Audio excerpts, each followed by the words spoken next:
Hello दोस्तों, कभी ऐसा सुना है क्या कि किसी देश का प्राइम मिनिस्टर या फिर प्रेसिडेंट वो 100 से भी ज़्यादा देशों के अंदर नहीं जा सकता। अगर गए तो उन देशों के फोर्सेस द्वारा उनको अरेस्ट किया जाएगा।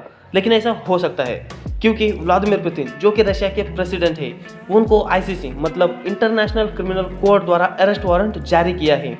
मतलब अगर पुतिन 124 देशों में जाते हैं उन देशों के फोर्सेस द्वारा अगर वो चाहे तो पुतिन को अरेस्ट कर सकते। सुनने में थोड़ा अजीब लगता है कि पुतिन को अरेस्ट कर सकती है, लेकिन ये रियलिटी है। तो आगे चल के मैं वीडियो में बताऊंगा कि पुतिन G20 समिट के लिए इंडिया आने वाले हैं, तो क्या इंडिया में अरेस्ट होंगे, इंडिया इन 124 देशों में आता है या नहीं है, आईसीसी के बारे में बात करेंगे और क्यों पुतिन को अरेस्ट करना चाहती है ये सब कंट्रीज, इसके बारे में भी बात करेंगे। क्या ऐसा गुनाह किया है पुतिन ने।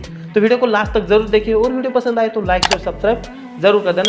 सबसे पहले हम जानते हैं कि क्यों आईसीसी ने अरेस्ट वारंट जारी किया है पुतिन के अगेंस्ट। रशिया यूक्रेन वॉर को 1 साल से भी ज़्यादा हो चुका है और रशिया ने कई सारा एरिया यूक्रेन का कब्जा हुआ है और जो एरिया कब्जा हुआ है उसके अंदर जो भी बच्चे थे उनको उठा के रशिया ने अपने देश में लेके गया और उन बच्चों का आंकड़ा अप्रॉक्स 16,000 के करीब था। और रशिया का कहना है इसके ऊपर कि हमने इन बच्चों को कॉन्फ्लिक्ट जोन से बाहर निकाला है, सेफ्टी जोन में रखा है, सेफ्टी हाउस के अंदर रखा है। लेकिन आईसीसी मतलब इंटरनेशनल क्रिमिनल कोर्ट का कहना है कि आप किसी और देश के बच्चों को ऐसे ज़बरदस्ती नहीं उठा सकते, अपने देश में नहीं लेके जा सकते। मतलब आपने वॉर क्राइम किया है और इसी की वजह से पुतिन के ऊपर अरेस्ट वारंट जारी किया गया है।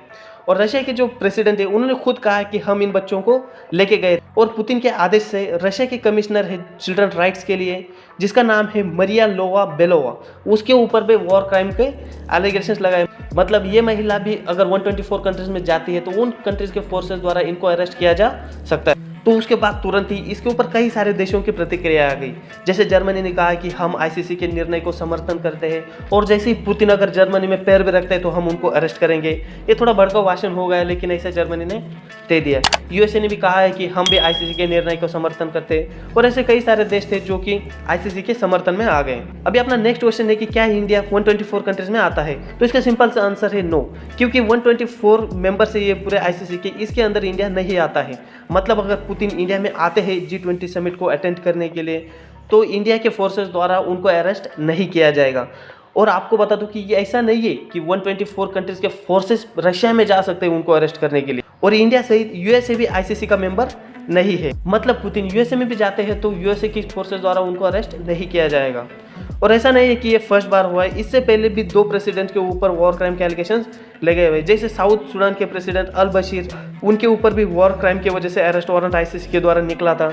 उसके बाद सर्बिया के प्रेसिडेंट स्लोबोडन, उनके ऊपर भी अरेस्ट वारंट निकला था। आईसीसी मतलब इंटरनेशनल क्रिमिनल कोर्ट, जानेंगे इसके बारे में। ये बेसिकली 4 पर्पसेस के ऊपर काम करता है। पहले जेनोसाइड मतलब एक कंट्री के अंदर किसी स्पेशल कम्युनिटी को टारगेट करके मारा गया हो। Crime of aggression, crime against humanity मतलब कंट्री के अंदर जो आम लोग हैं, आम नागरिक हैं, उनके ऊपर ज़बरदस्ती करना, बर्बरदाव करना, केमिकल वेपन्स का यूज़ करना, बायोलॉजिकल वेपन्स का यूज़ करना, ये सब आ जाता है क्राइम अगेंस्ट ह्यूमैनिटी के अंदर। और वॉर क्राइम, आईसीसी ये एक इंटर गवर्नमेंटल ऑर्गेनाइजेशन जिसको 1998 में इस्टेब्लिश किया गया था और जो भी कंट्रीज ने रोम इंस्टीट्यूट के ऊपर साइन किया था उन कंट्रीज द्वारा इसको फाउंड किया गया था। पहले तो 123 कंट्रीज थे, लेकिन बाद में चल के अभी मलेशिया ने भी ज्वाइन किया है तो 124 कंट्रीज हो गए हैं। इंडिया भी आईसीसी का मेंबर बन सकता था, लेकिन इंडिया का कहना था कि न्यूक्लियर वेपन्स के यूज़ को भी इसके अंदर डालो, लेकिन इन कंट्रीज द्वारा नहीं डाला गया, जिसकी वजह से इंडिया ने इसको साइन नहीं किया गया था। अगर वीडियो इन्फॉर्मेटिव लगा हो, कुछ नया जानने के लिए मिला हो तो वीडियो को लाइक शेयर सब्सक्राइब जरूर कर देना। Thank you.